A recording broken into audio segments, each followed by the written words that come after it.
Hi everyone. Welcome to Bamboo Builders March 2021 Community Huddle. This is our first ASEAN Huddle, so I'd like to say a very warm welcome to all our ASEAN friends today.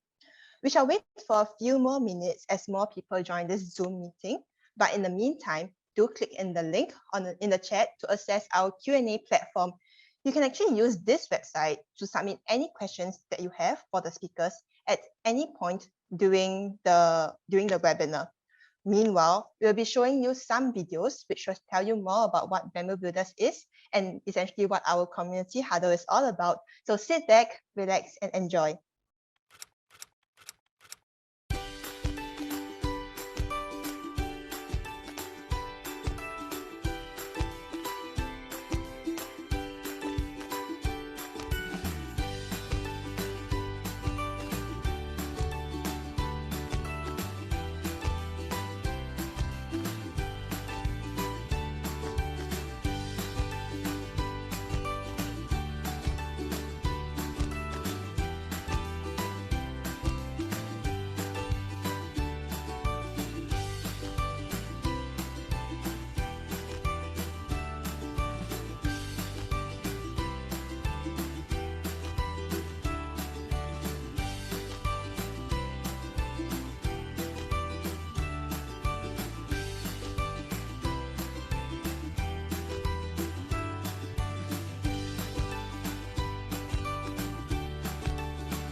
Okay, so for all those who have just watched the videos, hope you had a better understanding of what Bamboo Builders is.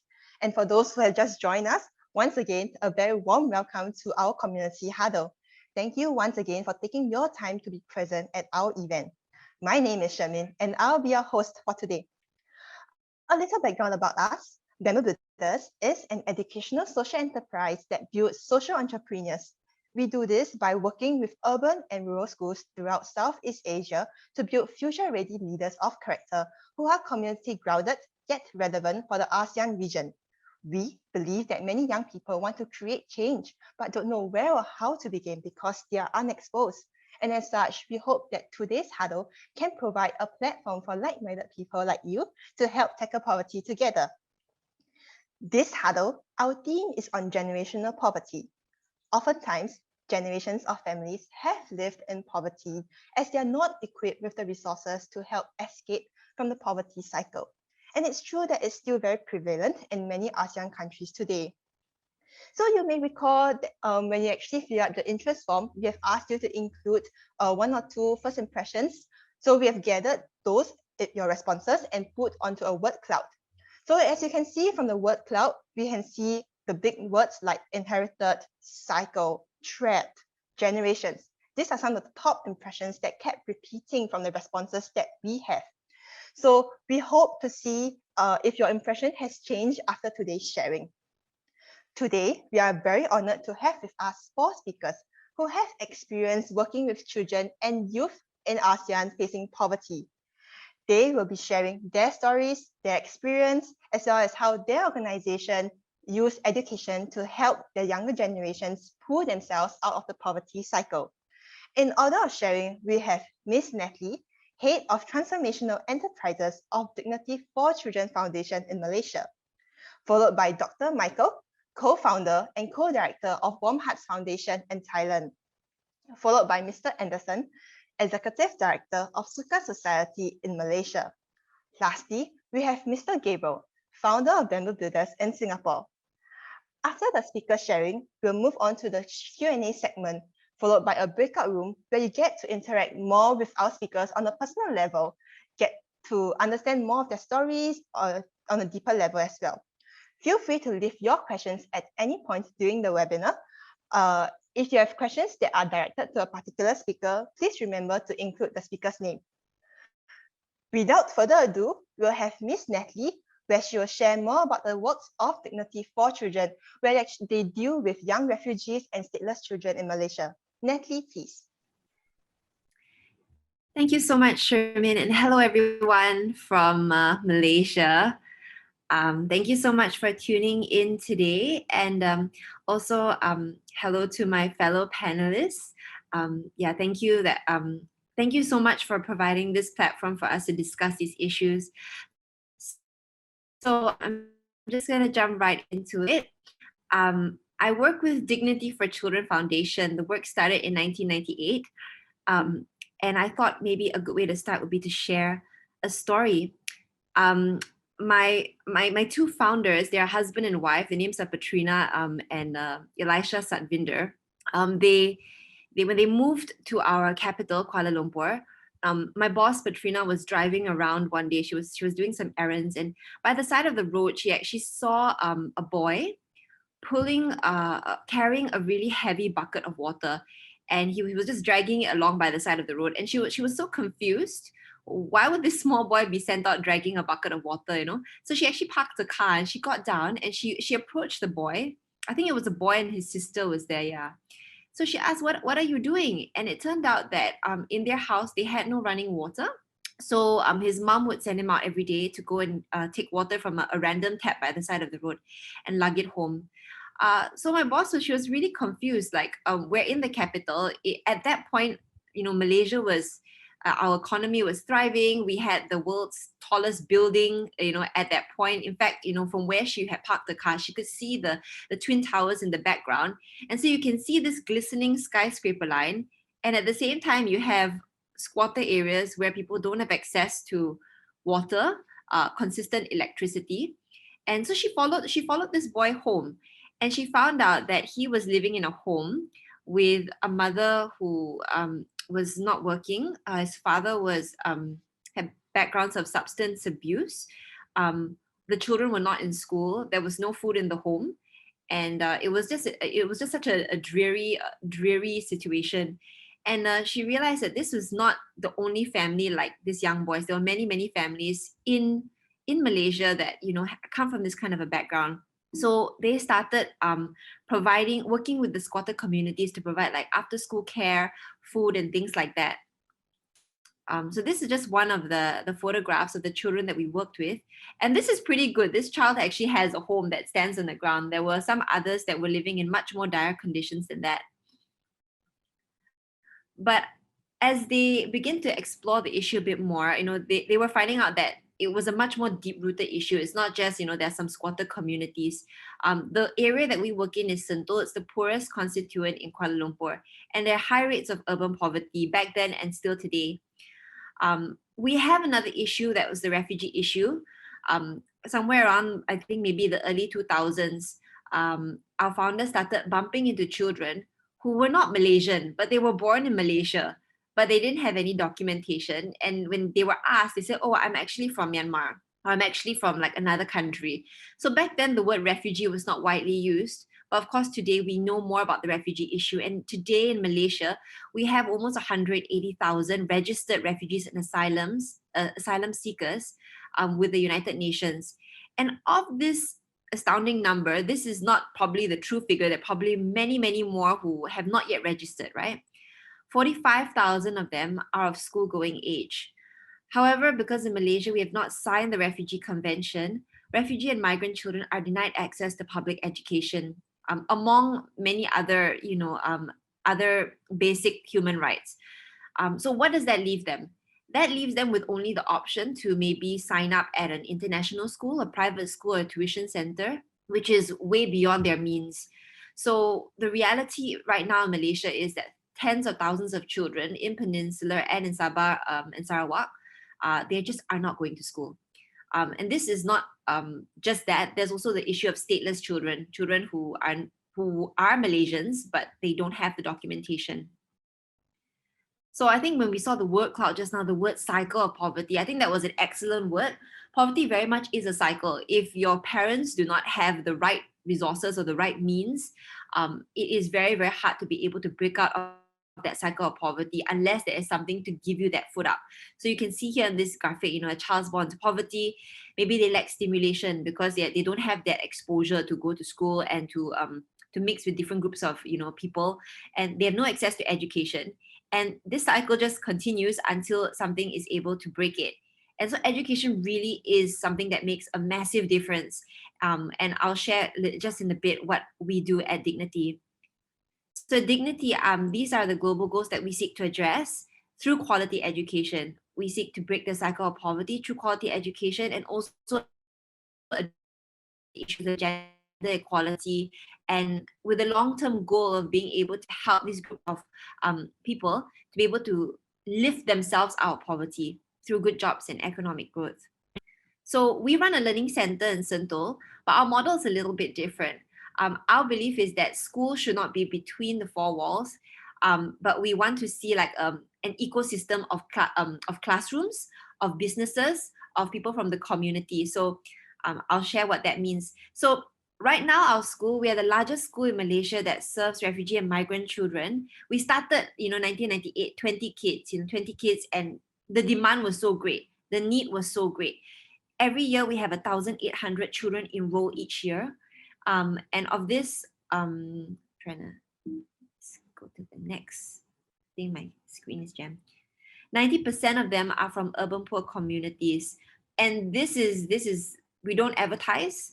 We don't, we don't try and recruit children anymore. In fact, they just come to us through word of mouth. And every year we consistently have 300, 400 children on the waiting list saying, please, I want to send my children to school. And we don't, we can't take all of them in. We can only take X amount. And over the last 20 years, we've served about 12,000 children. Our school runs from toddler all the way up to secondary. And this is just an example of what our classrooms look like. We use the Montessori system. I'm not sure, maybe many of you may have heard or may not have heard of Montessori. It is a philosophy of education where we address the child as a whole body. And the children cannot be sitting in a classroom in rows with sheets of paper printed out and expected to engage that way. They need to be moving their whole bodies, learning with their hands, learning through experience, learning through their senses. And we try to make sure our classrooms allow that to happen. For us, our classrooms are spaces of healing and spaces where children are able to explore. And in Malaysia, right, this model of education, commonly people say, oh, this is a rich child's model of education. And if you go to international schools, their classrooms look like this, but they charge thousands and thousands of ringgit. So, but for us, we felt it's a worthy investment, to be able to make a beautiful, aesthetically beautiful and secure place for our children. This is our primary program. So something that is different that we do is we have mixed age groups. We don't believe that children learn at a linear pace and that if you finish standard 3, you automatically go to standard 4. So many children that come to us, they have delayed backgrounds. They have backgrounds perhaps of trauma or backgrounds where, they didn't go to preschool and they only started learning their alphabet at 7 years old or 8 years old. So how do you educate a child by churning them through a factory machine of education? You can't do that. So for us, we have open spaces. They learn. They do peer learning. Each of our classrooms, the age group is, for example, they mix 7 and 8 years old together, 8 years old and 9 years old together. So that allows for delayed learners, and that also enables them to mix with a wide range of ages. Is good for their social skills as well. At the moment, we have about 180 staff at Dignity. The majority are teachers. And our kids, they are from 20 different countries. We have children from Southeast Asia, Myanmar, Indonesia, Sri Lanka. We have kids from the African continent, Somalia, Sudan, Democratic Republic of Congo. These are children who would have experienced civil war or civil war, especially in the African region. We also have children from the Central Asia, like Pakistan. We do have some children from China who are refugees. We have children from Iran, Syria, Yemen, Palestine. There are such diverse groups of children that come to us. So because of that, they have to speak English. So even though most of our children come to Dignity not speaking a word of English, by the time they are done with our education, they are fluently speaking in English because they have to be able to communicate with the rest of the children. At secondary level, we prepare them to sit for the Cambridge examinations because they are not allowed to sit for the local examinations. It's impossible. So with the IGCSEs, then they're able to, pursue further education. And something that's different for us is we also seek to integrate vocational training and entrepreneurial training as well. So just some photographs of the kind of materials we use with our children. We try to take them on field trips. Actually, this is a good photograph. All these boys in this photograph, you cannot tell, they all look, well dressed and just normal children. The boy on the left hand side, he's a Malaysian. The boy at the front with the band around his arm, he is Burmese. The boy in the right hand corner, he's from Sri Lanka, and at the back, the boys are from Pakistan and India. So it's an incredible exposure for the children. And I think one of the amazing things about education is it's not just a human right, it's a form of prevention. When children are not in school, they are open to exploitation. They're open to all forms of, if they're not at school, they might be working early, they might be open to child marriage. I'm sure, in fact, later Mr. Anderson will be sharing a lot of things about children and children's rights. But education is also a form of prevention and protection for children.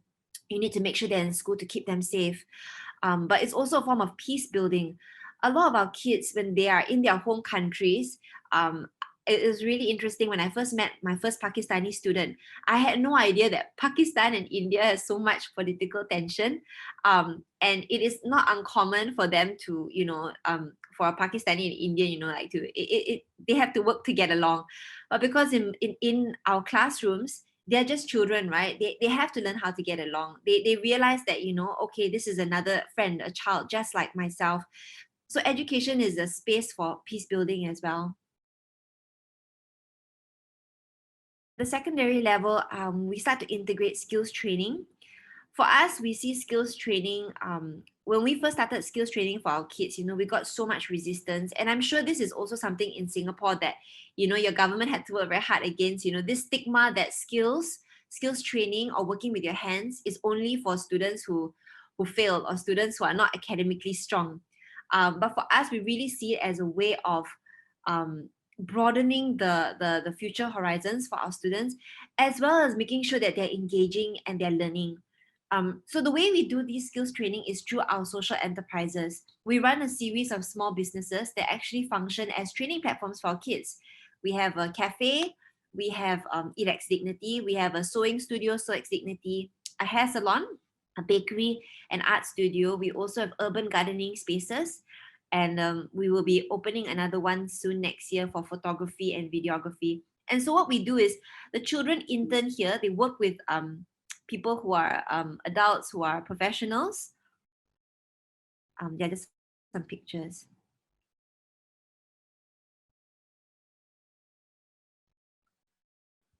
So yeah, they work alongside professionals to be able to gain skills, but it's also a really good space for them to learn soft skills like, time management. How do you work in teams? How do you deal with a customer who is not happy with you? There's so much learning that cannot be done inside of the classroom. So we felt we needed to bring it out into the real life, to a real life space where they're able to interact with the community. Some other programs that we run, we do food provision. Transportation, we run 13 buses a day to get 800 kids to and fro different parts of our capital, as well as the neighboring states. We have children from neighboring states who actually, who commute in to reach us. We run workshops in partnership with local universities and other stakeholders. We do yearly health and dental screenings. We also reach out to the community, working alongside with the parents, because we really recognize that if you want to educate a child, no matter how safe that space may be in school, for example, maybe you teach a child, this is how we deal with our emotions, this is how we relate to our friends. We do not hit, we do not scream, we do not punch. But if they go back home to an environment where punching, screaming, and kicking is the norm, it is very hard for children to be able to have that consistent learning and to be able to develop fully. So we work very closely with parents, training them on social emotional learning skills, family planning, financial planning.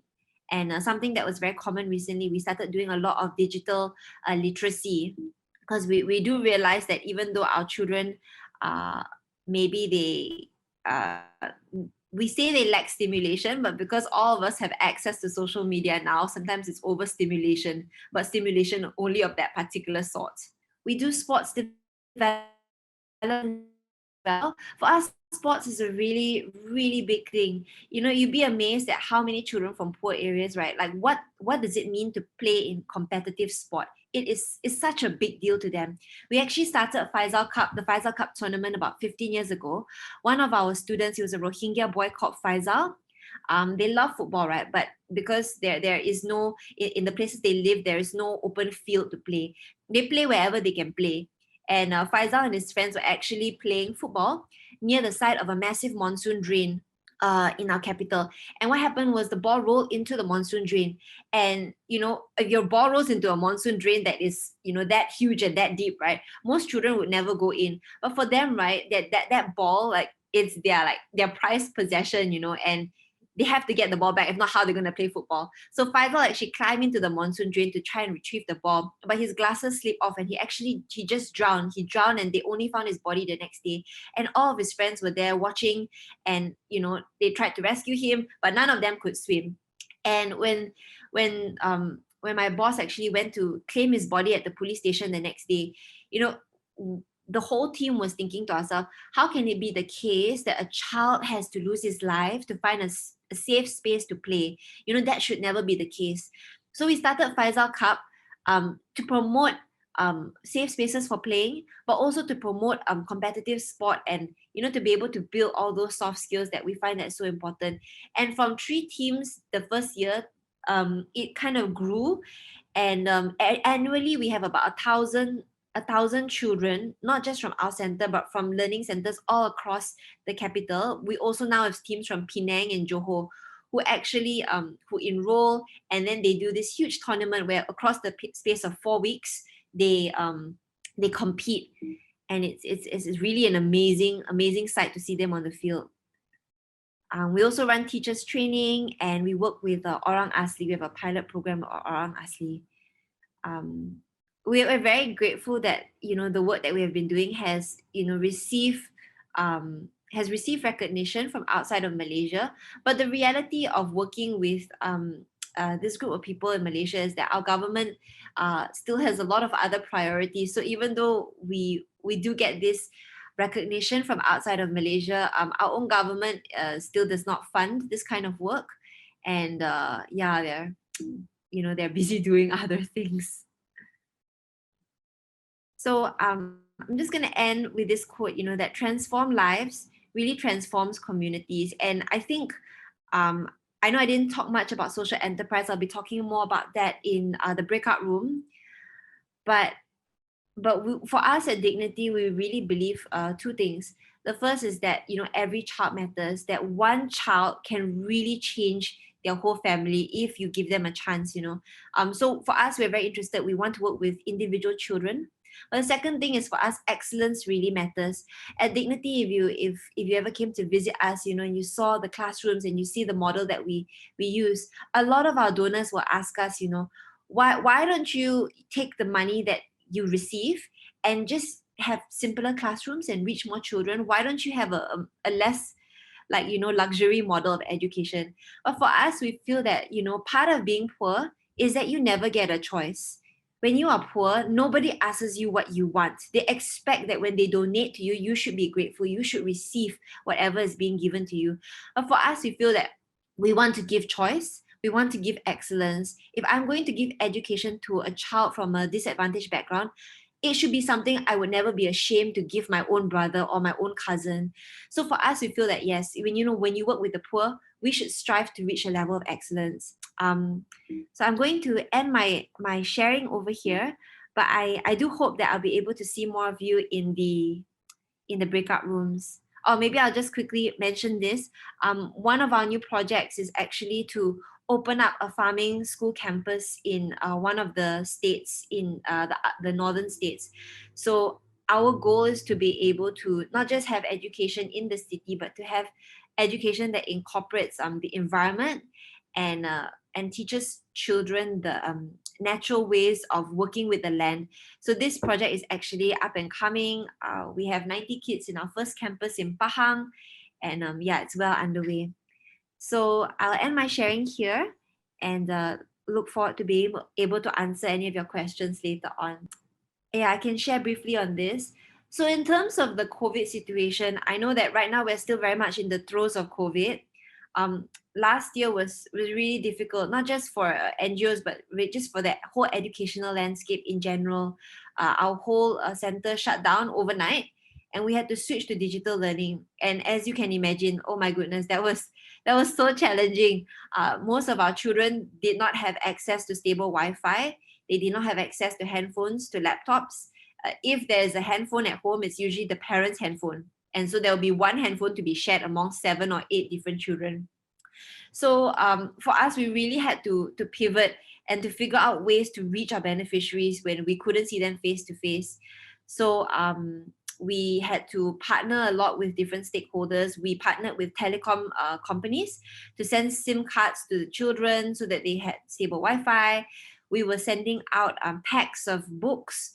We were using Grab actually to send out food aid as well as learning resources to children who really couldn't use digital resources.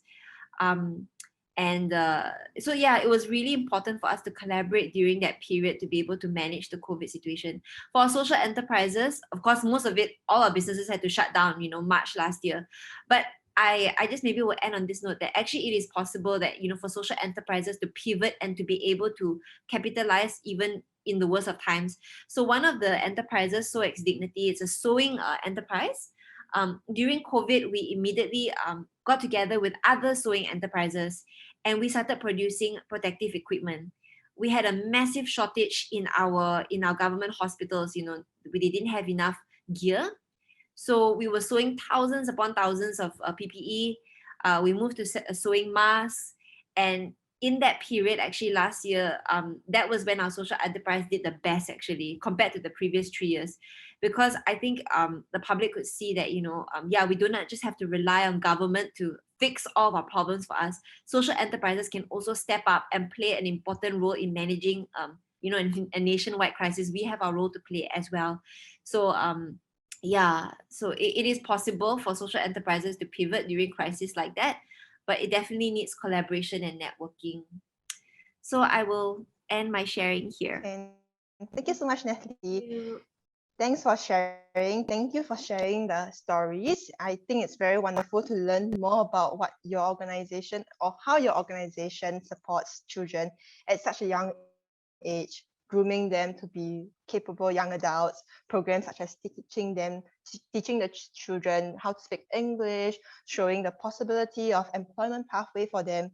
Yeah, so to all the participants out there, if you have any questions for Natalie, you can post them on our Q&A platform, or if you wish to donate to our cause, you may find our Pay Now QR code on the right side of the screen. Do note that the QR code is only applicable for Singapore.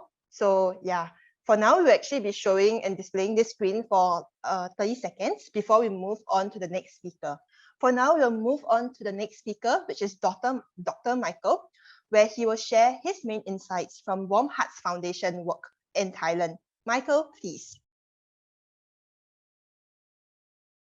Sorry, Michael, you're muted. Let me unmute myself here so that you can all hear me. I am proof positive that you can be old and still be involved. I am without doubt the oldest person involved in this youth movement here. You do not have to be a kid to get involved, although I'm very glad that some of you are young and getting started involved in all of this. I want to say that I really enjoyed Natalie's presentation. I think she said a lot of tremendously important things that all of you need to hear. Um, I came to all of this actually very early, although I've only been running Warm Heart here in Thailand, North Thailand, where I live, for about 10, 11 years now. I actually started at the age of 15 or 16 when, quite by accident, I went from being a sort of little helper guy at a program, a summer program for poor children up where I lived in northern New Hampshire, to actually being the director of the program because the people who were supposed to run it quit.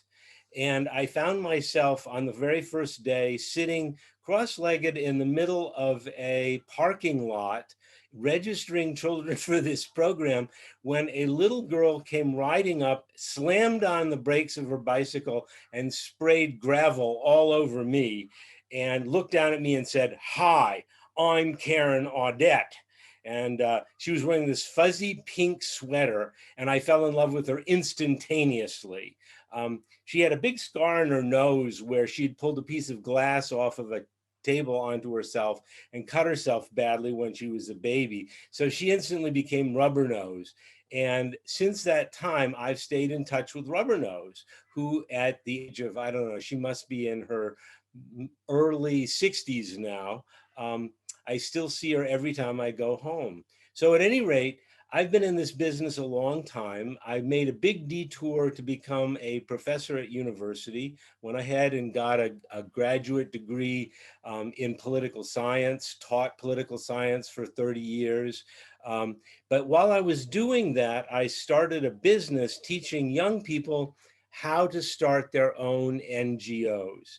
And I traveled around the world talking to young people about how would you start an NGO? And in particular, we began by observing that everybody complained constantly. Everybody griped about something. Everybody said, "Oh, I don't like this, I don't like that, nah, nah, nah, nah, nah." So the question was, if you could complain, could you change, right? Because everyone who has a complaint has a potential community problem that can be fixed, right? So we said, first, how do you change a complaint into a solvable community problem? That was a big issue and it's very difficult. I mean, Natalie says, you know, poverty. Well, poverty is very hard actually to define. Most kids who we were working with would say, well, we want to end poverty. And I would say, well, where's poverty? How do you know? And they would say, well, those kids down there, they don't have nice clothes, they don't have this, they don't have that. And I would say, so what? So they're poor. Oh, well, how do you know they're poor? Well, because they don't have these things I have. And I would say, oh, that's a very interesting measure. How do you know that what you have is the measure of being rich and what they do not have is the measure of being poor? And this was a very difficult question for these young people. And so we spent a lot of time learning how to do research and how to respect other people in the community to go and ask, how do you begin to approach a community to find out what they think their problems are? And how do you approach their parents without insulting them incredibly by going up to them and saying, hey, you're so poor, what do you want? You know? Which is the sort of typical American NGO approach to most problems. So when we worked with these young people, we would say to them, why don't you figure out a way to approach your community to ask them what kind of problems really need fixing in this community? And how do you think they can be fixed? So it was a whole process of problem solving that we were trying to teach.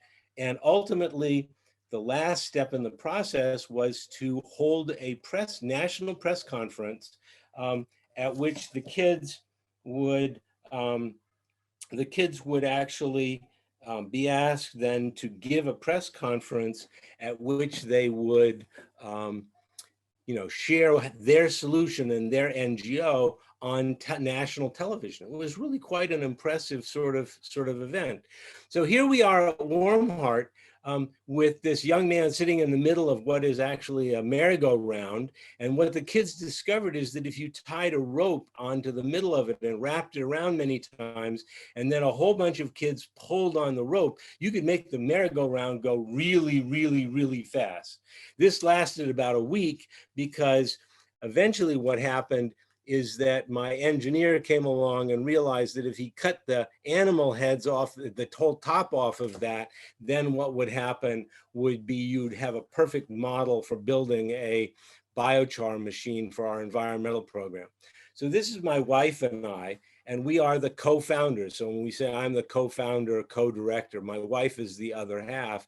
We spent our entire lives being kind of normal people, if you will. I was a professor, she was in business. I did a lot of consulting on international development and so on. She ran very small startup companies, biotech and infotech companies and so on and so forth.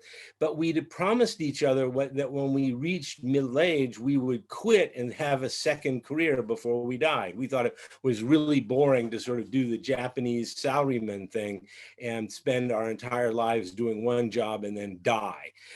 So we thought, well, we'll quit early and we'll have a second career. So this is our second career. And that's what we went on to do here at Warm Heart, is to create a second career for ourselves. Now, where's my advanced arrow? There it is.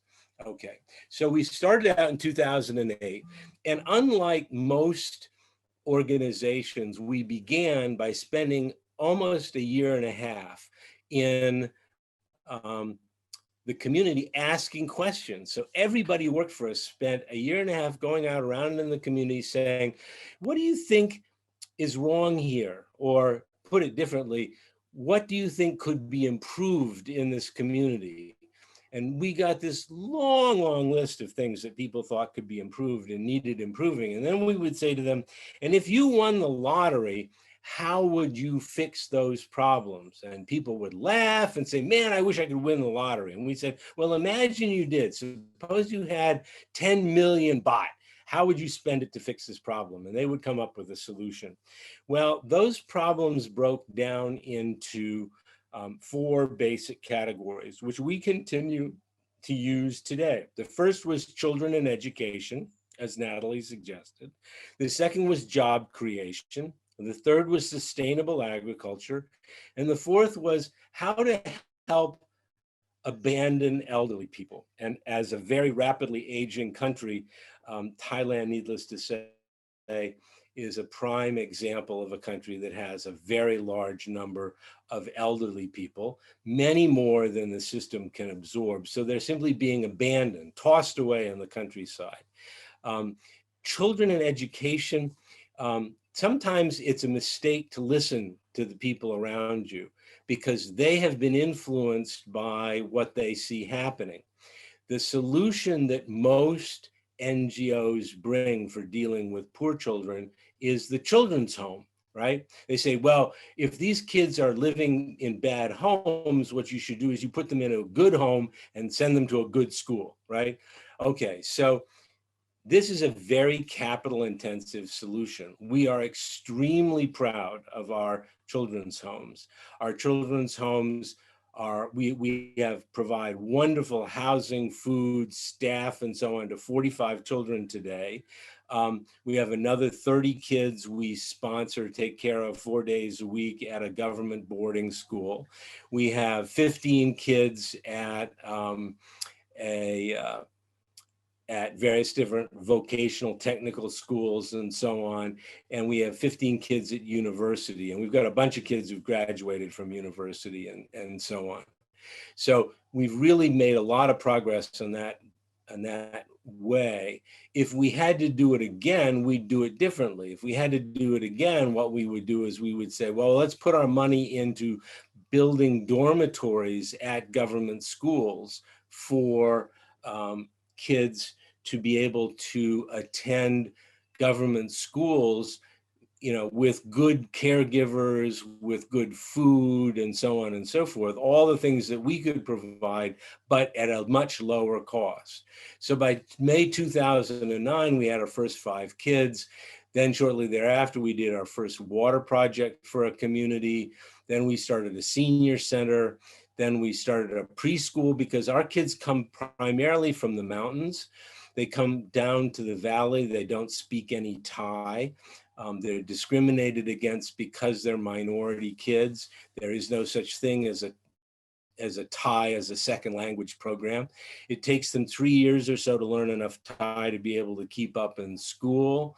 But that means that by the time they get to grade 6, year 6, they're so far behind in school that they leave school, at which point they're maybe 13, 14, 15, 16 years old, right?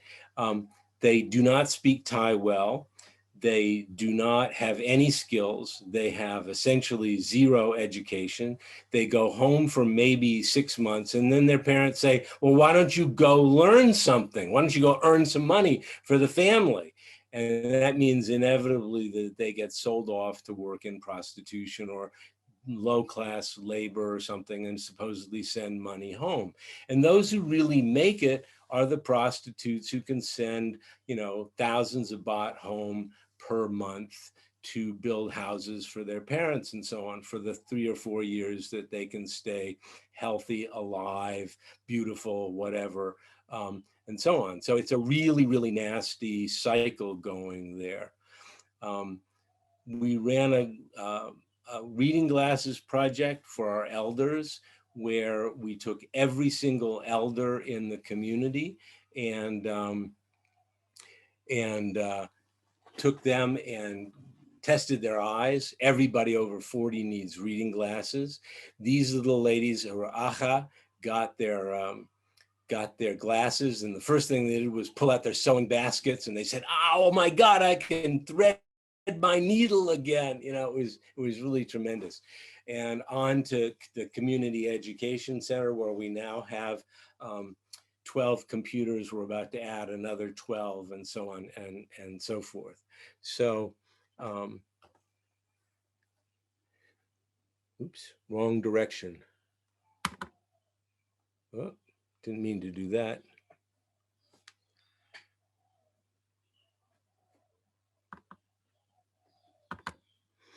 Okay, so here's and so basically, you know, it's a deal of dealing with real poverty. I mean, the problem is that the prostitutes are really good.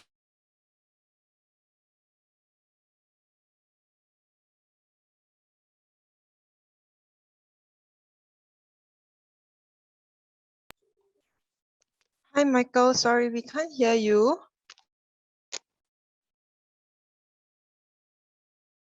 Hello, Michael. Sorry.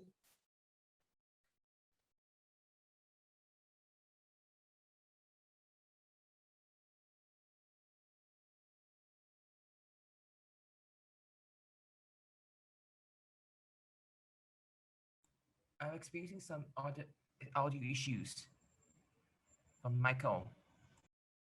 Hi, Michael. Sorry, there's some audio issues on your end. You are currently muted now.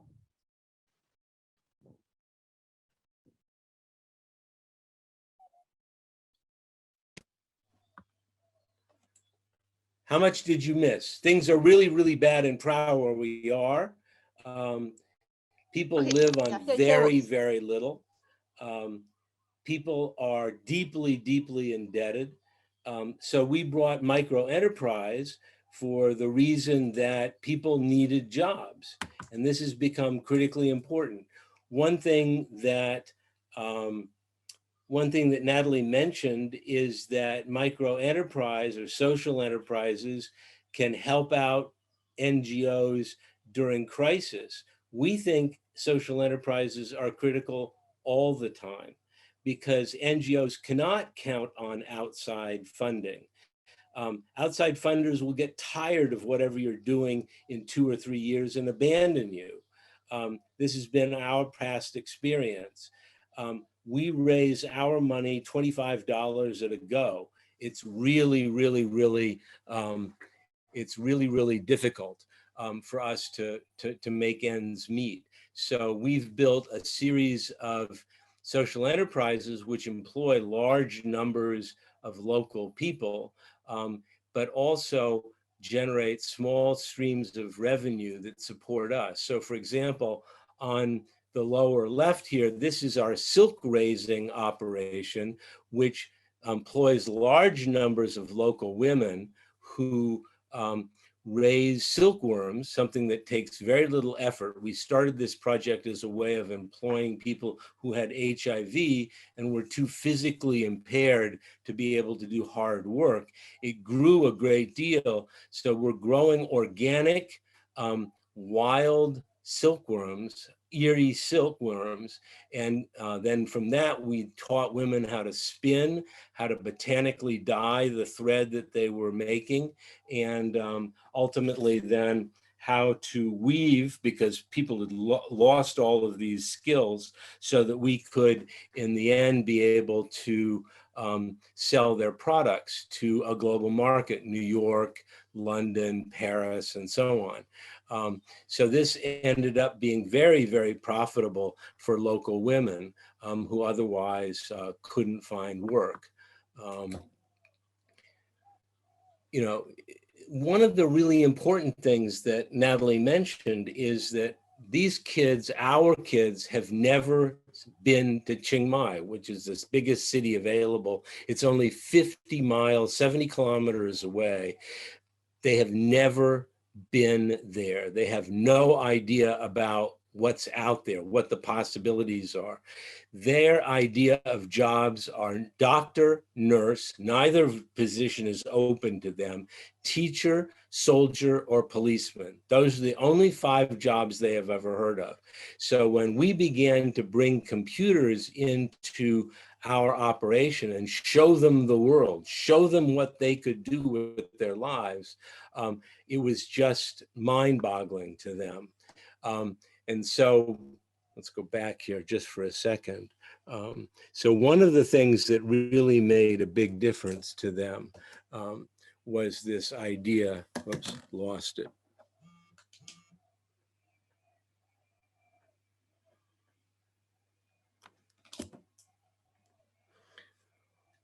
One thing that really made a difference to them, sorry, was this idea that we could teach them how to do things, because people have been out migrating from these villages for 6 or 7 generations because there is no agricultural work during the dry season. So from January until June, people left. 65% of the population of our area leaves during the dry season to go down south to find work. Because they do that, there's no transmission of skills from grandmothers to mothers to daughters. So people did not know how to spin. People did not know how to weave. People didn't know any of these things. So we had to teach them how to spin, how to weave, how to make beautiful products. And this is what ultimately came of it. So we ended up selling great stuff in Paris, of all things. We also had to regrow a healthy environment and teach kids how to take care of their land, their soil. This on the left used to be a standard cornfield. It's now planted with shade trees and with coffee, which we taught them how to grow. Old people used to either be entirely crippled or go around in wheelchairs of the variety on the left. We managed to provide simple dignity in the sense that we could take them in and fit them with wheelchairs, walkers, toilet chairs, you know, grab bars in their houses, and so on. But the task before us is just overwhelmingly big. So when Natalie talks about this problem of dealing with the entire cycle, we as an organization think of ourselves as a life cycle organization. We deal through education by trying to get the children as the break point in a cycle of poverty. We try to get their parents jobs through job creation, right? We address the primary local form of education as you know, sustainable, climate-friendly agriculture, and we try and take care of the elderly, who are those who've already paid their dues. But the job is too big for a small organization like us. But the future's bright. I mean, these two boys, and this is in a world in which boys never get past, say, year 6, year 7 in school. They are all out there on motorbikes, drinking, doing yaba, meth, smoking, you know, hanging out. You know, they have no role models. They're not going to go to school. They're not going to finish school. They're not going to go to university. Not that the Thai university or school system's worth anything, but unless you have a certificate, you can't go anywhere, right? So we've got lots of bright girls who are going on, but no boys, right? So the future is hugely possible. You can volunteer with us. There are all sorts of things that you can do to be engaged, not only with us, but with every single organization that is here. The most important thing you have to remember personally is there is no one out there who's going to do this unless you do it. There is no them. It is not their problem. It is your personal problem. If the environment needs fixing, you better take responsibility for it. If there's an education problem, you better take responsibility for it. If there is any kind of problem, there is no one to take care of it but you, because if you do not, that problem, one, will get worse, and you are going to have to live with it when you are them, okay? So that's the bottom line for all of us. And not only that, you will feel better. There is lots of evidence to suggest that you will feel better and you will do better in school, at your job, and in your life if you are involved helping others. So what is Warm Heart? We're a grassroots community development organization that basically tries to help support the sustainable development goals by pursuing the basic principles of the Universal Declaration of Human Rights, right? We are committed to radical equality. That is our thing. You and I are no better than they are. Everyone is the same. Everyone deserves the same rights, okay? That's our bottom line. This little girl lives up in the villages, up in the mountains. She is autistic. She is a total sweetheart. The Thai government would not accept her to care for her, although they have a hospital designed to deal with children with her issues, because she was a Hill Tribe child. Every time I see this picture, it just breaks my heart, okay? Why? Because she's not treated as an equal. Thanks. Really appreciate your listening. Thank you, Michael, for Excellent. sharing about the realities of how poverty affects youth in Thailand and how your organization helps to provide greater access to education. So for you, those of the participants, if you have any questions for Michael, do remember to use the QR code to input your questions. So next up, we'll have Mr. Anderson, where he will share how Suka Society in Malaysia empowers some of the most vulnerable children and advocates for their education and development. Anderson, please. Hi, thank you very much for inviting me to speak. Thank you for for the speakers previously to speak as well. It's been inspiring, and thank you so much for that. So Suka Society is a nationally registered Malaysian NGO set up in 2010 to protect and preserve the best interests of children. We work on 3 different projects. We work on creating access to education for the indigenous children around Aslis. We work towards protecting victims of human trafficking as well. And we work towards advocating for alternatives to detention for children affected by immigration detention. So in 2015, we were fortunate enough to be awarded the United Nations Malaysia Award. But today's focus of my conversation is on generational poverty issues, but specifically looking at Orang Asli community and as well as our work addressing some of these challenges. Okay, so the Orang Asli, the indigenous population in Malaysia accounts for about 13.8% of our national population. In Peninsular Malaysia, there are 18 Orang Asli subgroups within the groups of Negrito, Senoi, the Aboriginal Malay groups, and so on. They account for 198,000 or 0.7% of the population in Malaysia, Peninsular Malaysia. It is widely known that almost all Orang Asli households in Peninsular Malaysia are in the B40 or bottom 40% income bracket.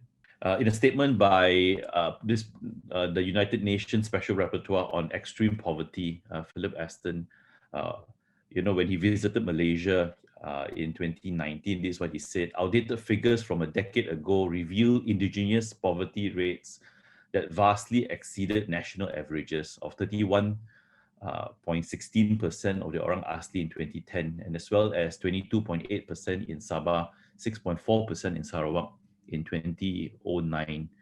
Poverty among the Orang Asli community is not a recent phenomenon. Not only that they have been marginalized from mainstream economic development for generations, but the gradual encroachment and degradation of their traditional lands and territories have impeded their hunting and foraging lifestyle and reduced their ability to use their land for agricultural needs, and therefore limiting their ability to remain self-sustainable. I remember this conversation I had with an elderly Orang Asli community leader in Kuala Betis, Gua Musang, Kelantan, when I asked him why he supported, why he's supportive of our preschool program among his community. He shared that his personal experience growing up in Kuala Betis. He said that when he was young, he did not understand what it meant to be poor. He said that whenever he needed food or things to trade or medicine, he just walks into the jungle and he can always find the things he needs. But as the jungle is cleared around him due to logging, conversion to rubber, palm oil, or durian plantations and so on, he's no longer able to find food or things to trade or medicine from the jungle. He now needs to buy his basic necessities from nearby shops. He says that now he understands what it means to be poor. If he never needed money for his daily needs, but now he needs to buy everything with money he doesn't have. And so therefore he's adamant that the next generation does not suffer the same fate as him. So the Orang Asli community leaders' concern for the next generation brings us to the issue regarding the lack of access to education as another significant reason behind poverty among Orang Asli community.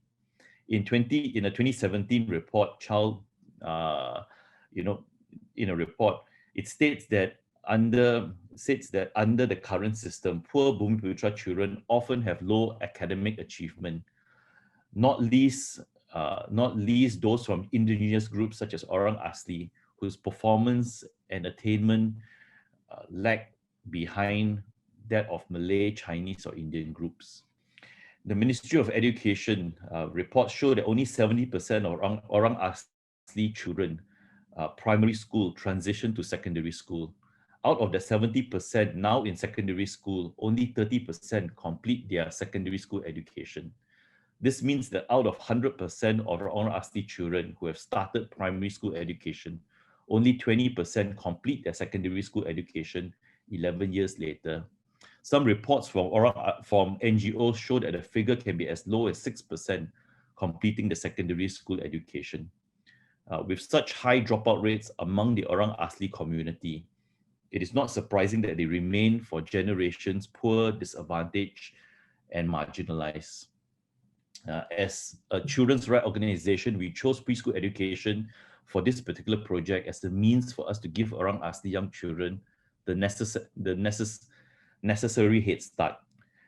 This is in hope that the head start would reduce dropout rates among Orang Asli young children in the community, and by extension, our small step in the community to help alleviate themselves from the cycle of poverty. Preschool education is crucial in Malaysia, as all standard 1 or primary school classes start by assuming that students having been to preschool education would have the basic reading, writing, mathematical skills. However, many Orang Asli children attend preschool hoping to learn how to hold a pencil, much less read, write, and count. This puts them at a significant disadvantage right at day 1 in their primary school life. If you live in a community where access to services such as preschool, tuition centers, libraries are severely limited, and your parents themselves grew up not prioritizing education, how do you even catch up? As such, to help the community catch up with other communities in the country, programs like ours that focuses on empowering the community over a long-term period is crucial. Our Empowered to Teach project plays a specific role in addressing this significant concern by empowering Orang Asli communities to start their own preschool classes. We do this by training and equipping Orang Asli young people from the community who are recommended by the village leaders based on their strong desire to educate children. The teacher then receives training, supervision, financial support, training resources to start their own preschool classes. Our goal is that these Orang Asli young people become the catalyst for education within their own village. To date, we have started 14 preschools in remote villages throughout Peninsular Malaysia. We don't merely fund the preschools, but our work in the community, specifically the preschool teachers, for the preschool teachers are very intentional. The teachers attend 4 rounds of joint training, on-the-job training a year, with an assessment for the students twice a year, benchmarking and testing the students' progress. We journey and mentor the teachers, and we work closely with the villagers, and ultimately, we want the villagers to understand that this school belongs to them. And so therefore, the process of empowering the teachers, the community to own their preschool, for us is very crucial. It is the reason why our project is sustainable and the schools have been running for year in, year out.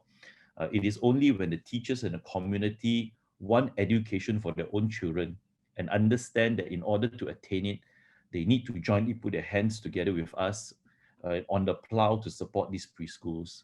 The positive end is that they have, is that most of these preschools, have been with us since the inception 5 to 6 years ago, and have been successfully preparing the students for standard 1. And all these preschools that have been started with us, the kids go to school for free. They attend the preschool for free, and then they are able to, everything is something we work together in providing for them. How can we get involved? How can we help? Of course, unfortunately, the truth is that I can't send you, and I, for that matter, deep into the jungle to serve as teachers, volunteers into the preschool. Some of our preschools require 3 to 4 hours of driving, along muddy logging trails, off-road, and they're located in places where there is no handphone or internet connection. Some of them don't even have good supply of water and electricity. The truth is that how long would you and I last in this environment? As urban people, not very long. Having said that, maybe in reality, actually, I don't really want myself or any of us to serve as teachers in this community as well. Why do I say so? Because I feel that the direction we need to go if you want to uplift the community must be a direction of empowerment. We want to empower the teachers to serve their own kids in their own community. It is only when people begin to take charge of their own growth and development, we can see real change that is sustainable, and it is impactful. It is crucial. We've started this work, and all the preschool teachers within our program are Orang Aslis themselves. even our coordinator, our mentors, our trainers, our preschool teachers, our orang asli themselves, because it is only when you uplift the community as a whole, not just in terms of receiving handouts, always having urban people or outsiders coming in to support and help them. It's only when they themselves are empowered to do so, you can see real change. So how do we see, how can we help? I mean, the truth is that we want to support the work, and we want to support the work by sponsoring the school. We need the teachers to teach consistently in the village. So what we do is that we pay the teachers a stipend every month without fail. We pay for the school expenses, we pay for the stationaries, we create the worksheets, we bring in the worksheets, we create the teaching aids, we bring in the teaching aids to the villages without fail. So all what we want the teachers to do, which is the hardest bit, is to teach the kids. I mean, so we do the easiest bit by supporting the preschools, but we want the teachers to be trained and be able to teach the kids, on a regular basis. We do hope that, we can engage the community as well, especially the supporters on the outside. So what we are thinking about, maybe during school holidays or extended holidays, when the pandemic is over, we do want to invite people to come over, organize English camps and so on. But the truth is that this is not long term, right? So these are very specific effort which is done for the kids. But what we are looking at is that we are looking at, your marathon type of effort being done by our teachers, so that they can, as we do this little small bits for them, they are really working and teaching the kids. So we do value even for people to come in to teach our teachers English, improve in their teaching skills and so on as well. Sometime next year, I mean, the pandemic really messed up in terms of our programming, but sometime next year, we do hope to venture into East Malaysia as well, Sabah Sarawak. We're always open to have partners, whether it's researchers conducting research, understanding dropout rate in the place, photographers, videographers, or storytellers, or whatever it may be, to join with us, to help us, look into East Malaysia and see how we can extend our services for our preschool, looking into orang asli needs there as well. There is a lot of work to be done. All these specific but seemingly tiny things we can do together is surprisingly impactful, and collectively it contributes to addressing generational poverty in our community. So let's keep this conversation going. So thank you very much. I end here. Thank you, Anderson, for the inspiring sharing of your works and supporting Orang Asli community in Malaysia. So for those of you who still have any questions for Anderson, do remember to actually input the questions on the Q&A platform. And we will head on to the next speaker, which is Gabriel. So Gabriel, he's actually going to share more about how Bamboo Builders has started, as well as the works in ASEAN region. Gabriel, please. Okay, hi everybody. Welcome to our huddle once again. I am very happy to see participants from more than 16 countries joining us today. So a very warm welcome to you guys all from Singapore. So yes, without further ado, let me start my sharing on Bamboo Builders. So my story actually began 13 years ago in the rural mountainous villages of Chiang Rai, Thailand, where Michael is not very far off from.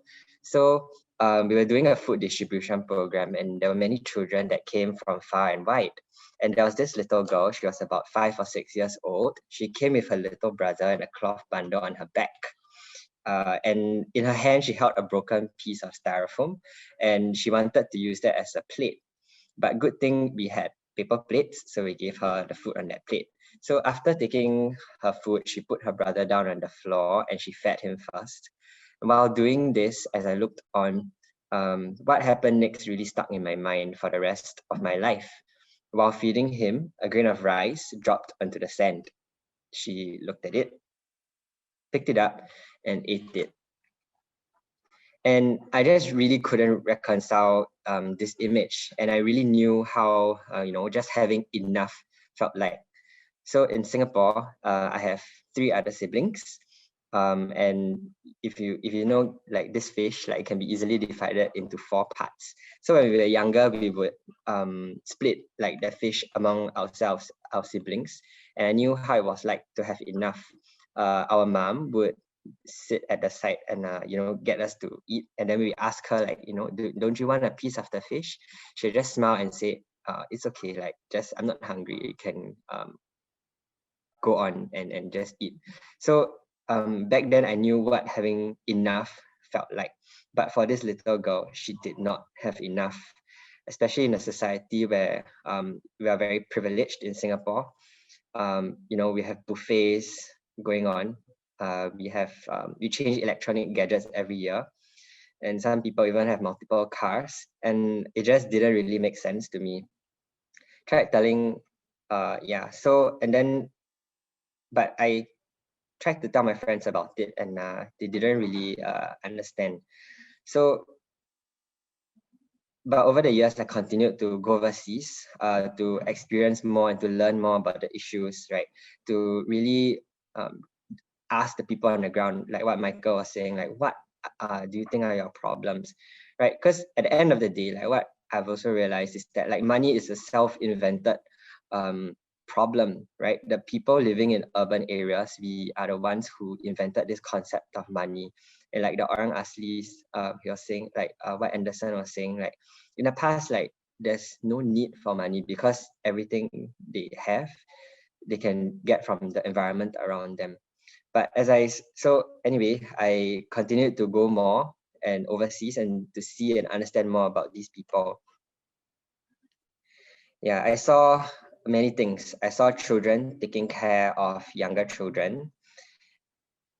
And I also saw what hunger looked like. Okay. Yeah, so there's a picture of some boys in Cambodia, Battambang province. They were pouring like condensed milk into bread which we gave out to them, and it was such a treat for them. I also saw mothers crying as they watched their children die due to an inability to obtain medicine as simple as Panadol. I saw children who didn't have slippers or clothes, who washed the same pair of shirts and shorts until they are racked in, and they still use them. And for most of them, actually, their school uniform is the best piece of clothing that they have, and they reserve that for school. So over here is this photo was taken at 10 p.m. at a time where most children should be asleep, but not for this little girl. She was being forced by her mother to parade around the town, which was, and because she's, kids are cute. So like, in the hope of getting more like sympathy money from the people in that town or like the tourists that come by.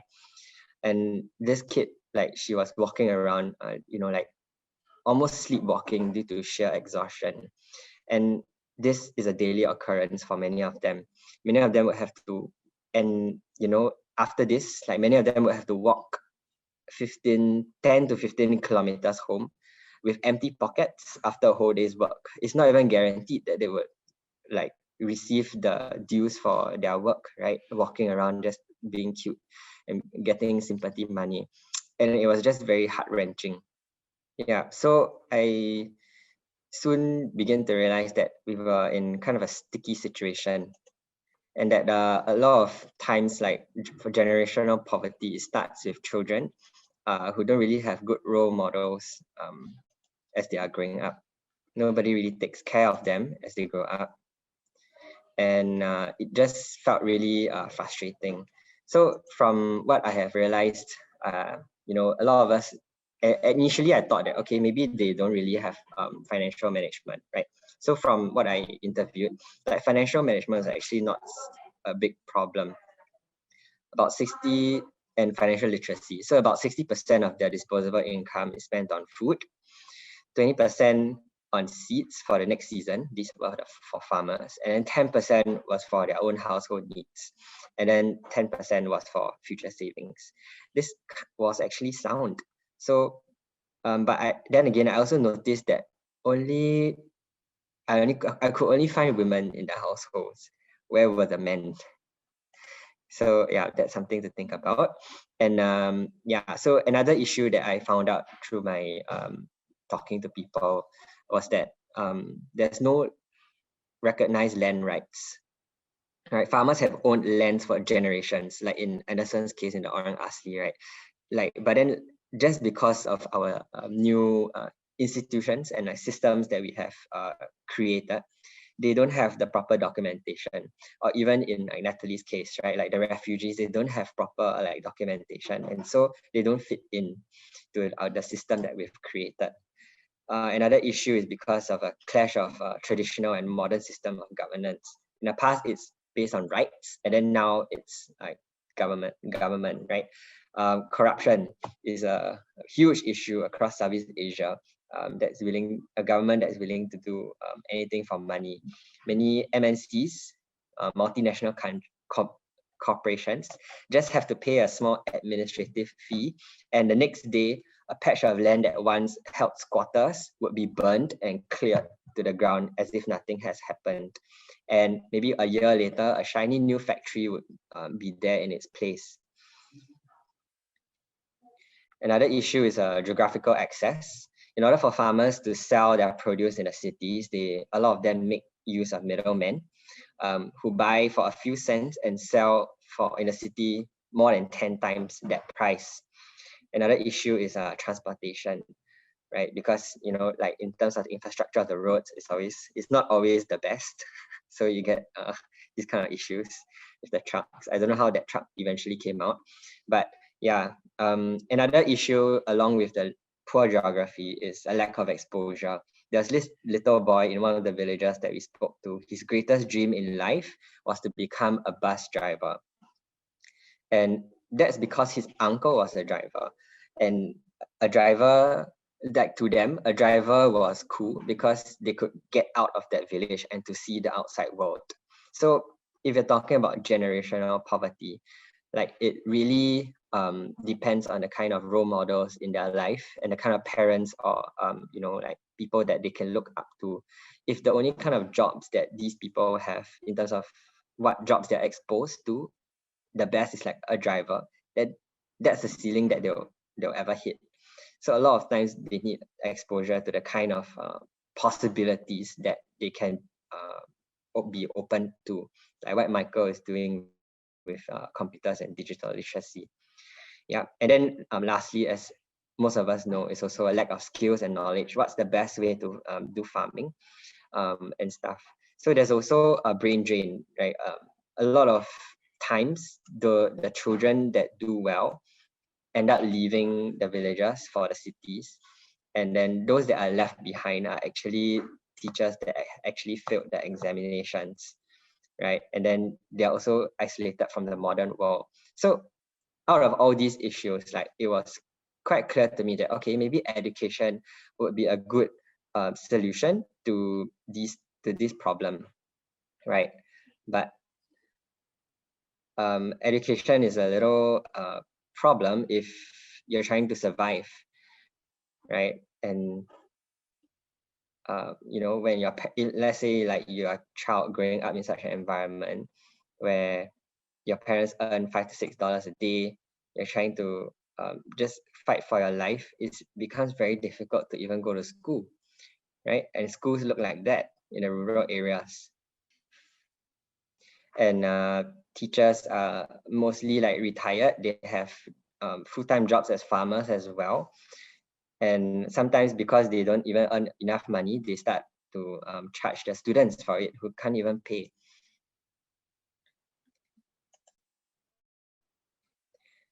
Yeah, and sometimes you have to walk for more than an hour just to get to school, up hills, down valleys, and sometimes even through rivers. And really, no kidding. And so that task just seemed really impossible and huge, too complex. Yeah, and schools like really look like that. So I came across this idea where in the previous picture where that man was actually he started a school in a urban setting and used the proceeds to fund to set up chicken farms in the rural areas. And using these rural areas, he started using these chicken farms in the rural areas, he started rural schools. So hence the idea of using social enterprise to support works came about, and hence leading to Bamboo Builders. So we are actually a social enterprise that builds social entrepreneurs across the region, and we work with rural schools to start school-based businesses that subsidize their education expenses and provide students a salary as they come to school. Since as of last month, we've impacted 1,200 lives. We started 20 projects and we've trained 420 students. In the bottom right-hand side, you can see one of the senior students actually teaching the younger student. Like what Anderson was saying, like at the end of the day, it's unsustainable if people from urban areas keep going to the rural areas to conduct these projects. At the end of the day, these people need to be empowered to train themselves. It's not enough to just teach a man to fish, but this guy eventually has to teach his entire village how to fish. And that is how an entire community is lifted out of poverty. So we started projects in Vietnam. We started social enterprise selling snacks and the profits from these social enterprise funds annual events on traffic safety in their school. It got supported by Honda, their telco, youth union, and the police force. We also started an e-commerce business dealing with fashion with the students, and the proceeds go to fund their anti-bullying campaign, and it's still running today.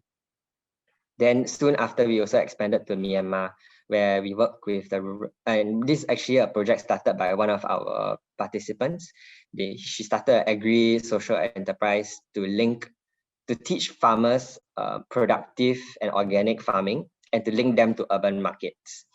They eventually won second place in the national startup competition. And more recently, we also started a honey cooperative in Myanmar, and they sold out 1,000 little sticks in their community in just 3 weeks. And recently, this enterprise has grown and expanded into the capital of Yangon, where they're selling a bit more upper-end bottles. We've sold more than 100 bottles, and we intend to have our first full-timer by December 2021, if the coup allows. Yeah, so more recently in Singapore, we've also started local learning journeys to explore various indulgences in Singapore.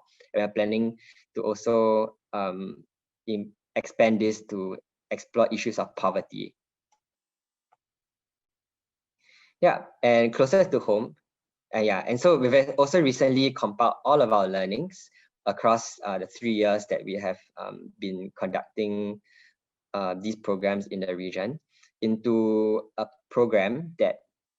an online program that actually received 135 signups in just 2 weeks. So this program is actually a training program where we conduct for high potential youths across Southeast Asia to train them to become social enterprises that would impact and benefit their own community.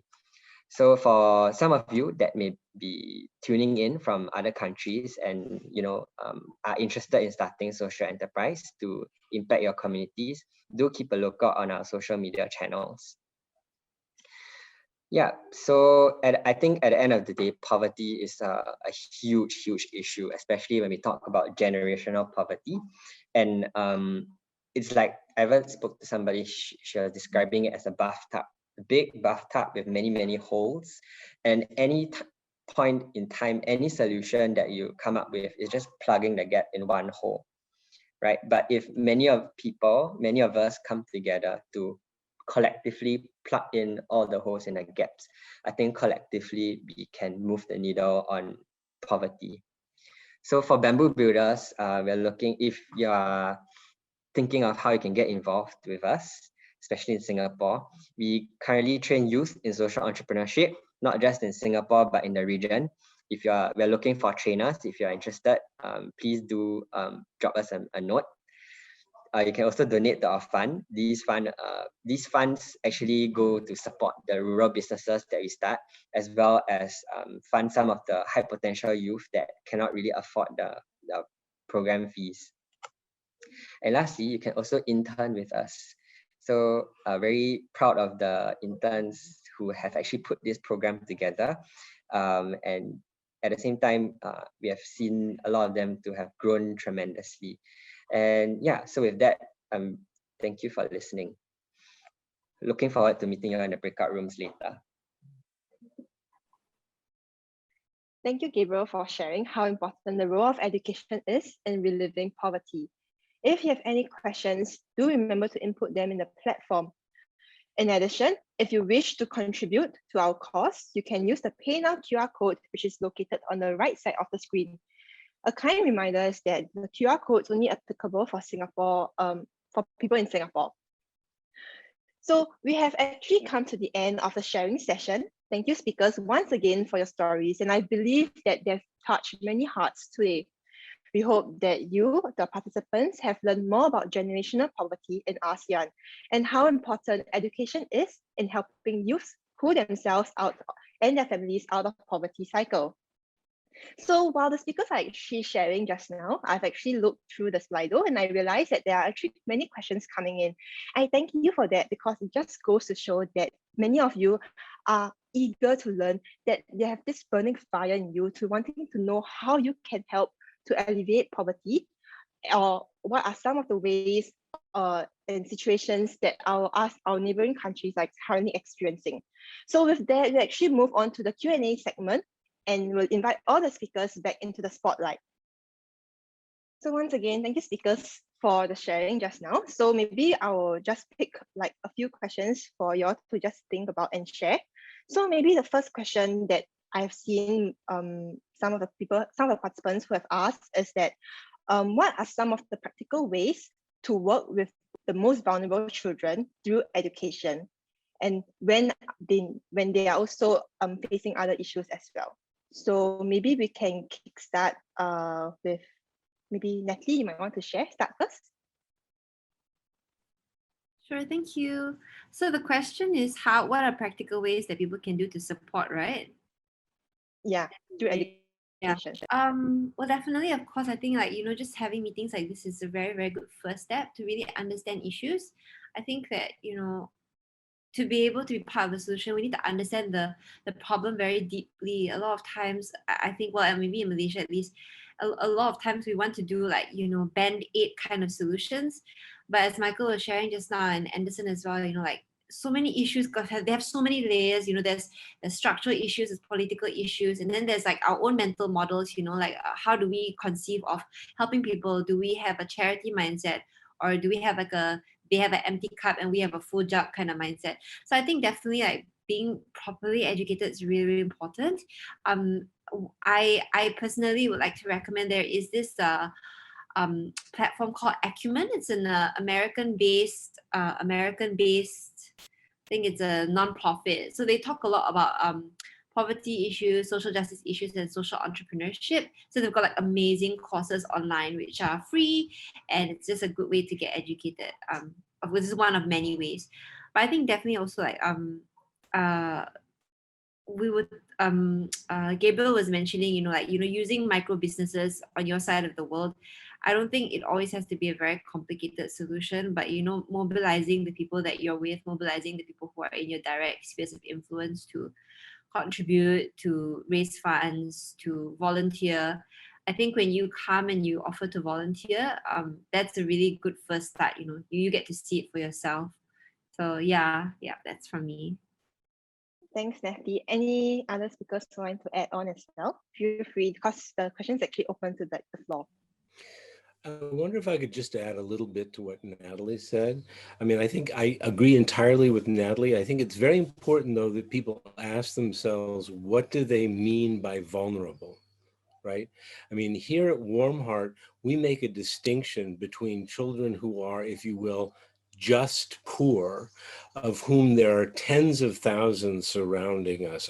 I mean, desperately and absolutely poor, and children who are desperately and absolutely poor, but are also living at risk. That is to say, they're living in households where there is an alcoholic father who is physically violent, where there's sexual violence, where there are drugs, there's alcohol, or the child is at risk of being sold. If we find children like that, we bring them here to live with us because we can provide a stable and loving, supportive environment for them. If the child is, if you will, just poor, we try to send them to a government boarding school where they will be provided enough food to get by and an education, but where there are no facilities or no capacity to provide any kind of emotional support. So we try and make that sort of distinction in terms of need or danger or endangerment or whatever between children who have deep psychological issues or household issues or whatever, and children who have, if you will, just poverty issues. Partly it's just the only way we can sort out how we fill very few beds, but it's also very important to us. Thanks, Michael, for sharing. Maybe I can also add on a little bit, but more to address the second part of the question, right, which is when they are also facing many other issues. I'm not sure if this pertains to the person who wants to help, like to you, or like is this for the vulnerable person, the children. But assuming that it applies to us, right, because even in living in urban areas, it's not to say that we don't encounter any issues on our own, right? But then again, like what Natalie was saying, like helping others or giving, it doesn't always have to be out of a full cup. Like you don't have to be like perfect, or you don't have to be to like to have, it's better to get started than to really like think about everything, and then like eventually once you found a solution, and then you just do it. But yeah, I think my main point is like it's more important to get started. Don't let things hold you back. Yeah. I guess I feel compelled to say something, but since everybody has said something, so I do agree with Gabriel. I think I do agree that if you're waiting for the perfect answer to come about before you start anything, you probably never start anything, because there is no perfect answer out there available anyway. But I do think that we do need to think. I do think that we have to spend a bit of time doing research. I think Michael was very accurate in terms of him doing research before he even started anything, because not every solution is the best solution. And we may think that, okay, let's do this, let's do that, and so on. But sometimes some solutions can be detrimental. If you think about, for example, the work we do with Orang Asli kids, for example, if you think that kids are more important, the kids' education is more important than family life, then therefore you will start moving kids from their villages and moving them into group homes in the urban city because you think that education is more important. And then they lose the family connection, they lose their heritage, they lose their tradition, they lose their value systems, and they are actually displaced because you place them in a city, you think the education is more important than them. Not every kid will do well. Some do well in that circumstances, and that's good, but there are also many who drop out and fail to integrate, and therefore be totally displaced and struggle, from then onwards. So it's really important to just think through what we're doing, make sure that, we know that whatever we do is sustainable, makes the right impact, makes the right difference, but look through so that, you do not end up compromising other elements of what is important and right for the child as well. Yeah, thanks. Yeah, I mean, I think you're absolutely right, because there are real limits to the kind of research that you can do in advance. I mean, I think I'm absolutely with Gabriel in the sense that you can never expect to be perfect, and you shouldn't stop acting because you fear that you won't be perfect. But the same token, as an organization, you have to constantly evaluate what you're doing and what you're actually accomplishing. I mean, most organizations, in my experience, never actually articulate what exactly they're trying to achieve. I mean, I've worked literally with literacy organizations which never said, our purpose, is to teach people to read, and then had actual metrics where they said, well, after 3 months, we would like 10 people to be able to read. After 6 months, 20 people. They didn't do that. you know, but I mean, you need to do that, because that way you're actually in a position to say this program is working or this program is not working because this program is having these detrimental effects of the sort that you identified, right? So anytime you act, you need to be very self-conscious about why you're doing something, self-conscious about how you were doing it, how well you were doing it, and what other consequences it's having. So agreed absolutely with both of you. Thanks everybody for sharing. So I can see that the main takeaway is more of like research. You need to get to know what exactly or who your target audience is in helping, and also to really start. And I mean, don't hesitate to start. Yeah, don't wait for the right moment, but just start with be a small step. Yeah.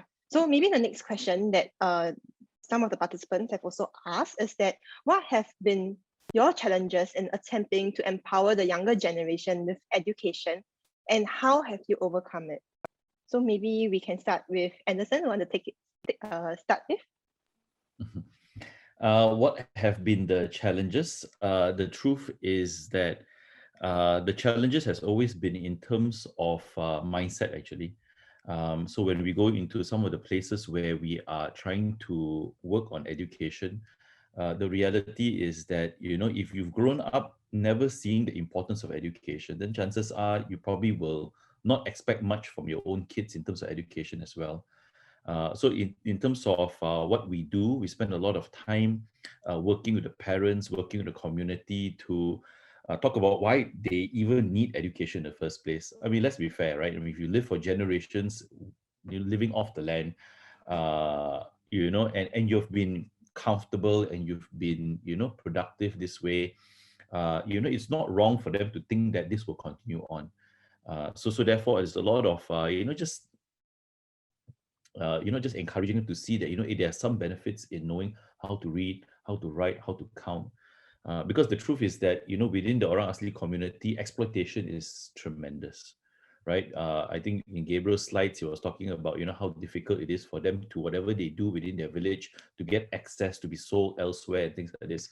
I mean, I remember this similar experience. I was just seeing this, you know, about this person who was catching fish. This Orang Asli person was catching fish in a pond for hours, you know, and caught this whole bag full of fish, you know, and then the middleman came, and then he took the bag of fish, gave the guy what he think, you know, he wanted to pay, which is I think about 20 ringgit. And then the bag of fish was worth about a few hundred ringgit. You know, a whole man's work throughout the whole morning, you know, is equivalent to 20 ringgit, but you know that he's going to sell it for a few hundred ringgit, you know, elsewhere. But that's unfortunate reality of our very commercial, very you know, corporate, you know, kind of lifestyle. But this is where we really need to encourage the community. You may not necessarily be using education to become the lawyer out there, right? But education is important at every level of society, you know. And when you teach a kid, for example, how to read, write, and count, the great thing is that it cannot be undone. You cannot undo knowing how to read. You know, you don't suddenly become, I don't know how to read anymore, I don't know how to count anymore. You can't undo that. So it is really a very important step up, which is life-changing, and that's something we need to remember. Thanks, Anderson.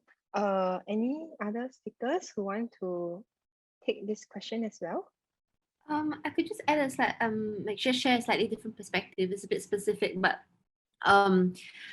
for Dignity, there are not many schools in Malaysia that serve refugees up to secondary level. So we have a lot of primary learning centers. And the main reason for that is it's easier to teach primary kids. Like anybody can teach well, not anybody, but most people, you know, if you finished your education, you've been to university, you could pick up a primary textbook and help. But secondary, you know, you need more qualified people. You need people who are, as well as teachers who are going to stay, you know. I think part of the challenge of running the learning center is volunteer based, is that you have people who come in and out. I mean, firstly, that's a child protection issue. I mean, you cannot protect the child safety if you've got random people coming in and out all the time. Secondly, it's really hard to ensure quality and stability. You can imagine, right? I mean, if you think back to your high school days, right? If you have a teacher who just suddenly leave in the middle of the year, it really upset the whole class. So just to help the kid to be stable and to grow throughout the year, right? You need a high quality teachers who are staying there. So you have to pay them. So for us at Dignity, our primary programs are, you know, they're not that hard. They're easier to fund than our secondary programs. Firstly, because people, when they donate, they like to donate to younger, cuter kids, and just that's the way. Older kids aren't quite so cute, but it's also more expensive to run. So I think, like at Dignity, quite honestly, we use a fee-paying model, which means that our students who come, they do pay, they contribute. It's not totally free. We want parents to see the value in their education and to also put something forward. So we work on a what can you afford model. But yeah, it's harder for us to finance the secondary and then help them move on to tertiary. So that's one of our challenges. But I didn't explain how we overcome it, right? Fundraise law. Like, this is fundraising and, you know, trying to get a certain mass, a certain amount of students so that, you know, you can reach economies of scale. Yeah. I think the money issue won't go away lah.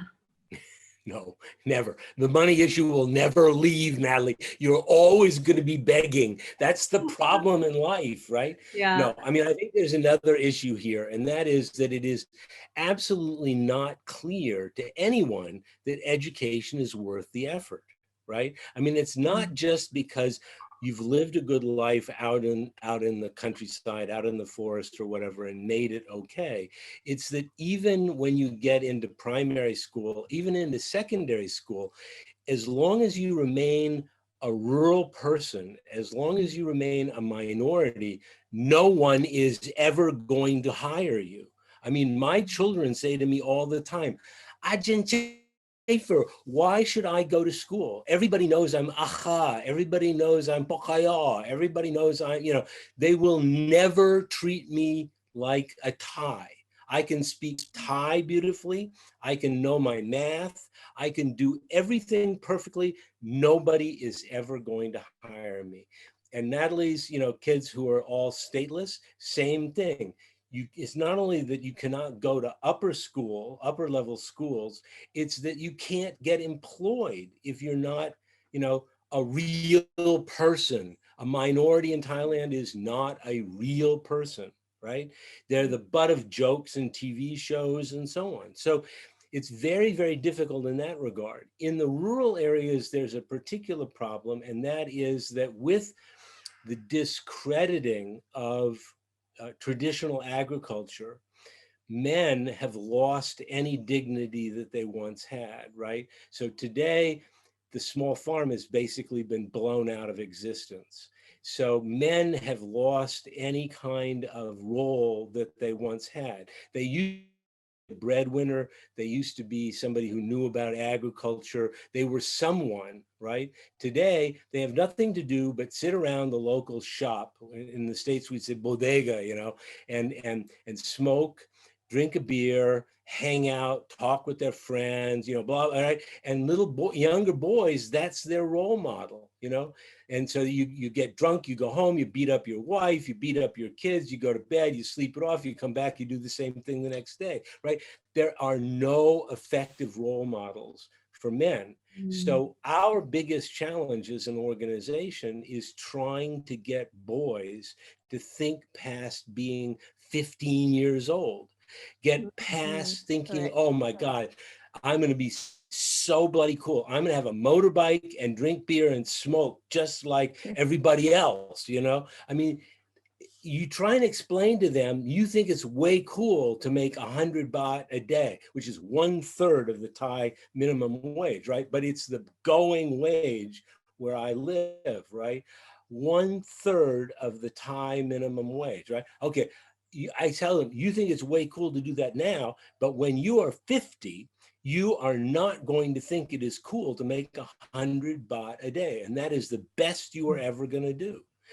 And the only thing that seems to compute with them is being able to say, look, dude, you can spend 6 days a week working outside in the sun at 43 degrees, or you can work 5 days a week indoors in air conditioning. And that is like the only thing that they can, kind of fit in their heads. But the question is, will going to a Thai school help them? We've stopped sending kids by and large to Thai high schools because they get a high school degree, then they get a Thai university degree, and they cannot get a job. The Department of Labor says the largest identified group of unemployed in Thailand are new university graduates. They have no skills, nobody will hire them, right? So we send our kids to vocational school, they get a certificate as a Toyota certified mechanic. They will always be able to make a big, good monthly salary because there are always going to be Toyotas, and there's always going to be a demand for certified mechanics, right? Or they can get certified as a power, a grid linesman or whatever. So this question about what you're training them for and what an education is and why they might want an education really varies by who the hell you are. Yeah, I do really agree agree. with that. Sorry, Shermin. Yeah, go ahead. As we are slightly running out of time, maybe I just want to thank you all for actually sharing. So if you all actually want to continue sharing, you can feel free to share them in the breakout rooms. But before we close this Q&A, I'd just like to ask every one of you, sum up in your whole journey of being in the organization, your experience in like 1 to 2 words. Anyone can start first. Or maybe in 1 sentence, in short, yeah. Maybe for me, I think the journey has been humbling and also inspiring when I see how resilient the communities I work with really are. I think that I'm giving them something, but actually, yeah, they're amazing people. So it's been humbling. Thank you, Natalie. Maybe you can go with Gabriel. I think it's been an adventure. When I first started, like I would never imagine Bamboo Builders to like be what it is today. Not just on the not just in the rural sites, in terms of the successes that we've seen, but also in terms of raising more awareness and educating the mindsets of people in urban areas. Yeah. Thanks, Gabriel. Maybe Michael? Well, my trip has been quite an adventure. I started my life in the Ivy League. I went to teach at a public university and really enjoyed it because of the challenge that went along with teaching primarily new immigrants to the United States. And here in Thailand, my experience has been very radicalizing. I'd always believed in democracy, and here in Thailand, I've come to get a huge respect for the people that I work with. Just an to actually walk the walk, not just talk the talk of democracy, but to go out into the fields and work shoulder to shoulder with people and to listen to their ideas, respect their ideas, implement their ideas. This has been an incredibly radicalizing experience for me. I've become the most radical Democrat you can imagine because I have come to respect the people I work with so much more than the big brains at universities, the fat cats who live in Chiang Mai in the cities. I mean, I really, really like and respect the people I live and work with. Thanks, Michael. Move on to Anderson. A few words. Yeah. I think for me it's basically just to do lah. I think we talk often. We have a lot of ideas and dreams, but until you actually do and get your hands dirty and get things done, it will just be ideas which are never realized. So do take the challenge, fail if necessary, and get up, do again. Yeah. Nice. Thank you, guys. So in the interest of time, we have to end our Q&A session.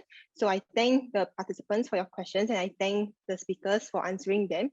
So for those of you who understand have yet, for the questions that have yet to be answered, you can actually still continue to ask them in your various breakout room.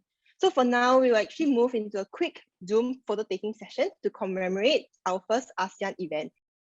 We'll now have a short sharing by our partner, Nicholas from Youth Corps Singapore, where he will share more about the YP Go program. Nicholas, please. Right. Hello, everyone. So firstly, I'm Nicholas, and I would really like to thank all the speakers, the 4 speakers that have shared today. I think those were really amazing stories about how you first started your business, especially either a social enterprise or a NGO, whether it's, being handed over or something that you really started from the ground, right? Because you were inspired by things in the community. Here, I am from, I'm from Youth Corps Singapore. So this is my whole team over here. We have a total of 40 to 50 of us working over. So I don't think a lot of people know us. We are a very young organization. About this year will be our 7th year in Singapore. So what we do, we are actually part of a ministry, right? The Ministry of Culture, Community and the Youth. And what we do is that we champion youth volunteerism here over in Singapore, right? We're in the business of youth space, youth development, and youth work. Right. What we do over in Youth Corps, like what I mentioned, we champion youth volunteerism. And how do we go about doing that? We have different programs that we have for our youth over in Singapore. Our youths are defined as 15 to 35 years old. So I think that most of you will fit into this category. And what we try to provide our youths are opportunities so that our youths can develop either in character, be more embedded into the society, right, and the community, understand what are some of the problems and issues so that they can become better citizens next time when they grow up. Right. So there are a few focus areas, all right, which can be lumped into 2 broad categories. Firstly is social inclusion, which includes opportunities from the sectors from children and family, special needs youth, as well as seniors. And the other portion, which is sustainability, which looks at environmental as well as social sustainability. Right. So today, I'm going to share one of our programs that we have, right? The program is called Youth Expedition Project. A little bit about background about this program is that this program used to be a physical program when we all are able to travel, all right, pre-COVID. Right now, because of COVID, we are unable to travel, right? The essence of this program is really to empower our youths. They are in universities, they are in high school, polytechnics or ITEs, or even younger, and even some young working adults, the opportunity to go overseas out of Singapore and to be able to contribute and as well as to learn from our neighboring countries. So where we usually work with are in ASEAN countries, as well as in China and in India, right? Like what I've mentioned earlier, because of COVID, we had to pivot our program online. So because of this pivoting, we had changed our program, and now we are calling it YP Go, which means that YP goes online. Now this is a grant as well as a program for our youth out there to utilize. So what this grant and program do is that we want our youth to positively impact our societies around ASEAN, China, as well as India, be able to forge that friendships together with communities from different countries, and as well as to continue learning, even though there's COVID at this point of time. I feel that this will be a good opportunity, especially for youth out there who, after listening to the various sharings earlier on and want to do something about it, you're unsure about how you want to start. This is a good way to change your dreams into reality, right? So I'm going to share a little bit about the features of YP Go. Right. Firstly, this is a grant. There will be a skeletal framework. All right. It will be a 20-hour project over a period of 2 months with the overseas community. Right. So if you're thinking of starting a project on your own or joining a project, this is the minimum commitment period that you need to have. All right. It is a team-based project, all right, not an individual project. So we will have a leader and as well as members within this team. So if you're applying to become a leader, the leader needs to be either a Singaporean citizen or a Singaporean PR, right? And we have a ratio of 1 leader is to 4 members. Right, the good thing about this program is that it supports you financially as well, right? To convert some of the ideas that you have into things that are tangible, right? And with that, sometimes we need the finances to move that ahead as well. So we do give funding, right, up to $3,000 per team, or 80% of the expenses that you're going to incur as well. And the last one is that all our processes support, it's all online at this point of time. So it's easier to do the application as well as the closure. Right. Here's a few examples of some of the YP Go projects that have been done by various teams. I hope that these are some that can actually inspire you or provide some ideas about what you can do, either with your own organizations that you seek to find over in ASEAN, or if even better, that you can partner these 4 organizations that have been shared for today. Right, so let me just run through very quickly what are some of the things that you can possibly do. Right, one main feature is educational opportunities as well as educational projects. So these are very popular, right, and it's also probably the easiest to administer or to conduct during this point of time. So we are partnering with a few organizations in Vietnam, Indonesia, Thailand, Laos, and Myanmar to provide mostly educational projects to the communities as well. Right. So these are some of the projects which I hope that can inspire all of you to take up this grant. I will leave the link to our grant as well as more information about our project with Bamboo Builders, so that they can share with you, after this sharing session as well. With that, I've come to the end of my sharing. If there's anything else, you can reach out to me via private message over here, or I'll leave my contact with Bamboo Builders as well. All right. If not, thank you very much. Thanks, Nicholas, for sharing. Like Nicholas said, if you are actually interested in joining, you can actually, he will leave his contact details in the Zoom chat, or perhaps you can even PM him, or we can actually you can reach out to us and then we will actually link you up. So we hope that you have enjoyed all the insightful sharings from our speakers today. I think all of them have really helped us to understand the concerns about generational poverty in the regions. They give us a better, deeper understanding on how we can even help, even when we are actually virtual, when we can't travel during this period. Yeah, hope that you learned something beyond your first impression of what generational poverty was. Once again, we would like to thank all our speakers for their time. Ms. Natalie Tan, Head of Transformational Enterprises of Dignity for Children Foundation in Malaysia. Next, it's Dr. Michael, co-founder and co-director of Warm Hearts Foundation in Thailand. Followed by Mr. Anderson, Executive Director of Suka Society in Malaysia. Finally, we have Mr. Gabriel, founder of Bamboo Builders in Singapore. Before we close this sharing session, we would like to thank a few other people as well. Our partners and Youth Corps Singapore for their unwavering support, our family and friends who have been with us, supporting us ever since Bamboo Builders has started. Yunchi, Kerwei, Serini, and the team for organizing the whole event today. Lastly, it's you, the audience who's watching this webinar wherever you are. Thank you for joining us today, for taking time off to be present, just to learn more about the issues surrounding generational poverty. A little donation goes a long way. So here is a PayNow QR code if you'd like to donate to our cause.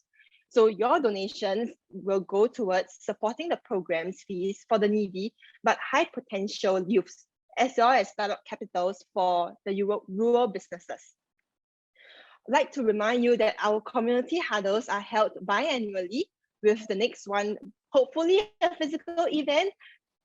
Pray that COVID is over on the 9th and 10th of October 2021. So if you want to find out more about it, stay tuned for more updates on our various social media platforms. You can follow us so that we can keep you informed on that. So with that, we have officially come to the end of our session. Once again, my name is Shamin, and it's a pleasure to be your host for today. Grow fast, grow strong. Thank you and have a great weekend.